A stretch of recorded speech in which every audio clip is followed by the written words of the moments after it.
You're watching Scriptease. In today's episode, we'll be discussing obstacles by looking at Jojo's bizarre adventure. You can expect spoilers for all of Part 4, spoilers for Better Call Saul up to Season 4, and some violent imagery. People love to problem solve. Most of our lives are as simple as, I want something, how do I get it? Sometimes it's just food, water, or sleep, but once we've met the basic requirements for life, our minds reach for loftier goals. Friendship, respect, freedom.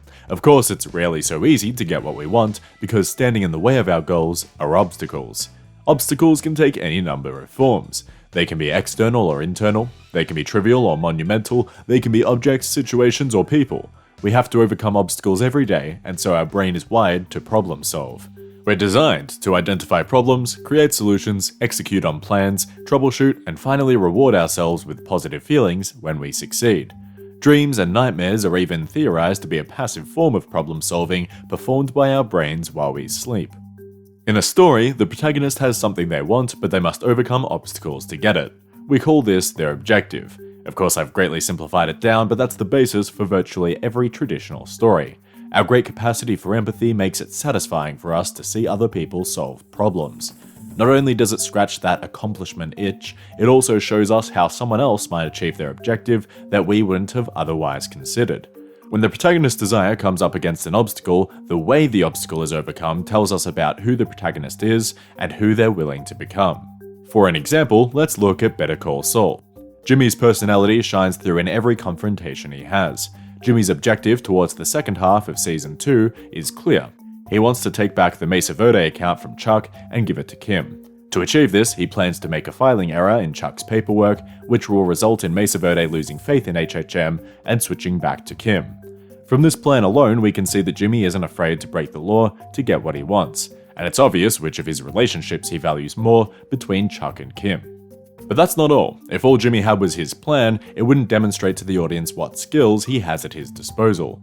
Besides Jimmy's knowledge of the law, we also see how meticulous he can be when he's changing over the numbers. His work ethic is insane too, as he goes through the tedious process of cutting out every single number to replace it all in the middle of the night. As Chuck later says, "No one ever accused you of being lazy.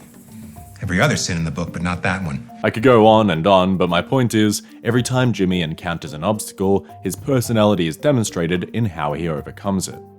The beauty of this unifying device across storytelling is that while the basic idea remains constant, the range of characters and obstacles are virtually infinite. And of course this begs the question, what would Jojo's do? In a battle anime, the main obstacles are fights. Both characters want something from the other person, and they must use their battle skills to obtain it. Now sure, it's a little bit more bizarre than an obstacle from a drama like Better Call Saul, but the basic format is exactly the same. How each combatant fights, what techniques and strategies they employ, and the magnitude of each combatant's willpower determines the outcome of the fight. Jojo's stand abilities are a great example of giving characters unique tools to use in their fights. Once we get how a stand works and what each combatant's objective is, we can then proceed to a logical fight sequence. Let's look at episode 19, in which Josuke and Okuyasu are chasing down Shigechi to get back their 5 million yen promissory note. Prior to the fight, we already understand how Crazy Diamond and the Hand work. We also know basically how Harvest works, but we've yet to see it used in combat. As the battle unfolds, we see Josuke and Okuyasu using their abilities to capitalize on Shigechi's weaknesses. For example, they easily chase Shigechi down due to his short stature, and they take advantage of the fact that he's not that bright to lure him closer. But Shigechi compensates for these weaknesses by making use of his powerful stand and his instincts.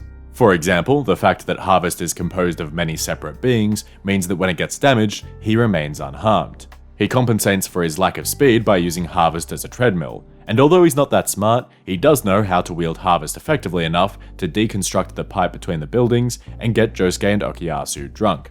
All of this action is only satisfying to the audience because the objective of each combatant is clear. Shigechi is trying to escape with the promissory note, and Josuke and Okuyasu are trying to catch him. That may seem obvious, but it completely changes the dynamic of the fight. Shigechi must use his abilities to run and delay the others, essentially playing defense. Josuke and Okuyasu, on the other hand, are on offense, trying to get back the promissory note.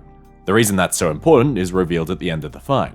Once Josuke has the promissory note back in hand, he's able to rip it up, ensuring that only with both his and Shigechi's powers combined can the money be claimed. Additionally, the hand's ability to close distances wouldn't be nearly as useful if he and Josuke were running from Shigechi. You can see how the objectives and obstacles are written to allow the combatant's skills to shine most brightly. Watching characters overcome obstacles works best when we understand as much as possible. That means we have two options. Either we use tools or skills that the audience already understands, or we explain new tools and skills to the audience. Stuff we already understand can be quite simple: knives, guns, sight, sound, and so on. Or it can be a little bit more abstract: mirrors, gravity, time. For example, in Better Call Saul, we all understand how a photocopier works, so when Jimmy is doctoring Chuck's files, we don't need that explained to us. However, there are some ideas that are either more complex than the average person would understand, or that are supernatural or magical, and therefore require explanation. Once again, in Better Call Saul, most people wouldn't understand the legal and professional ramifications of having the wrong address on your files. Therefore, more time is devoted to explaining how this one error can result in an application getting denied, and why that means Chuck loses his client. The summary here is that the more basic the idea is, the less setup it requires. Let's look to Jojo's for an example of each kind of setup.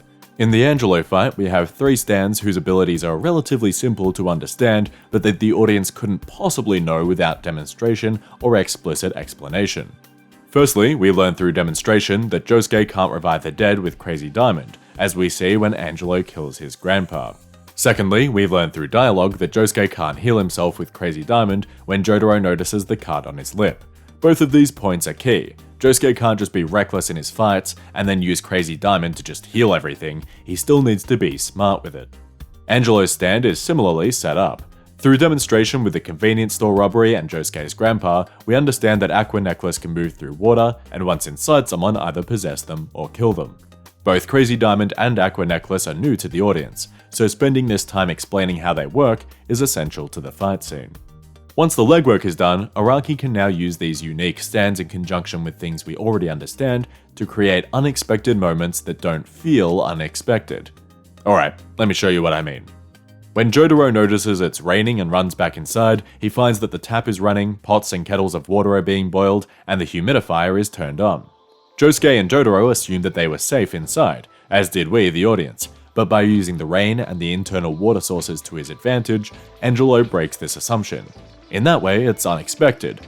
But of course, we had all of this knowledge. We understand rain, we understand that we have water inside the house, we understand that steam is water, and we also understand that it's much harder to bottle steam than it is to bottle water. And, thanks to the setup from earlier, we understand Aqua Necklace's capabilities. That's what I mean when I say that the moment doesn't feel unexpected. It's simply the result of each combatant using the knowledge and tools that they have available to them. Later on in this battle, Josuke uses a similar technique to turn the tables on Angelo. Angelo assumed that if he could get inside Josuke's mouth, he would be able to kill him. But Josuke understood that this was exactly his weakness. Angelo has to go in through his mouth to kill him. Therefore, using this knowledge and Crazy Diamond's ability, Josuke cut up a rubber glove and swallowed it so that he could capture Aqua Necklace. Even though we didn't see Josuke eat the rubber glove, we can understand that a rubber glove would be a common item inside any house, so it doesn't feel like a cheat when this twist happens. Okay, so I may have gone through a lot of trouble to explain the importance of setting up obstacles and the tools necessary to overcome these obstacles, but that's only because it is so important. For an audience to connect emotionally with the events happening on screen, they need to actually understand what's happening first. You need clarity. The last thing I want to mention in regards to obstacles is that not all obstacles carry the same weight. That is, not all obstacles are as impactful to the audience. There are many ways the impact of an obstacle can be increased though. On a basic level, the challenge of the obstacle can be ramped up. In a battle anime like Jojo's, that usually means making the enemy's ability more powerful. For example, Kira or Enigma are more intimidating obstacles than Kobayashi or Hazamata. Alternatively, the strength of the obstacle might not actually be greater, but it might be a more challenging matchup.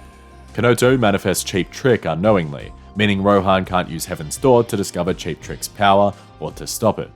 Beyond the technical challenge an obstacle poses, there are many ways to make the context of the obstacle more impactful. Chief among these are the stakes of the obstacle. If our protagonist fails to overcome the obstacle, what are the repercussions? When Rohan fights the Junken Kid, only his stand is at stake. But when he fights Yuya's Highway Star, his life is at stake as well as, potentially, Josuke's life. Another way to make the context of the fight more impactful is to give the characters stronger motivations. When Josuke fights Bug-Eaten, he's simply trying to hunt down a potentially dangerous stand user. Of course, this does mean saving people's lives, but it's indirect. Compare this to when he fights Otoshi. In this case, he's fighting to protect Joseph, his dad. Even though he's never met him before, that familial link makes his reason for fighting all the more important. And stronger still is Okuyasu's motivation for fighting Otoshi: revenge for his brother's death.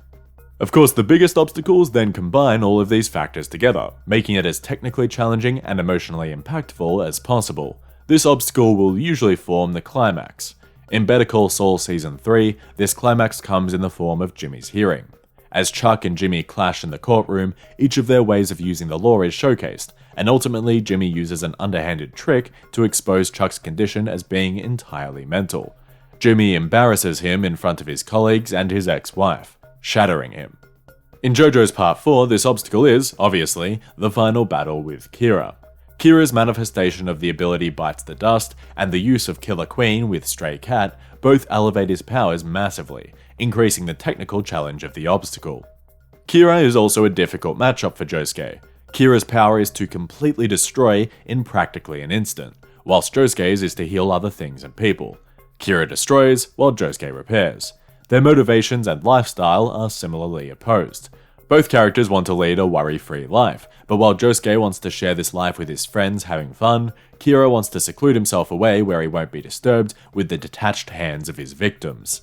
This juxtaposition between the abilities and guiding philosophies of Josuke and Kira make their battle all the more significant. The stakes of the battle are incredibly high too. During the Bites the Dust section, the lives of all of our leading characters are on the line, not to mention the lives of the many women that Kira would go on to kill. Now, of course, these stakes add to the motivation, but the motivation is already strong enough without them.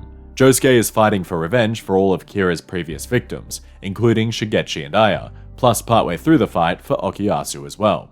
All of this, plus the previous battle with Kira and the 20 or so episode build up to the battle, are what make this encounter epic. I've spoken a lot about obstacles today, why we like seeing people overcome them, how to set them up, how to make them satisfying, and how to make large and small obstacles. But one thing I've purposely not discussed is change.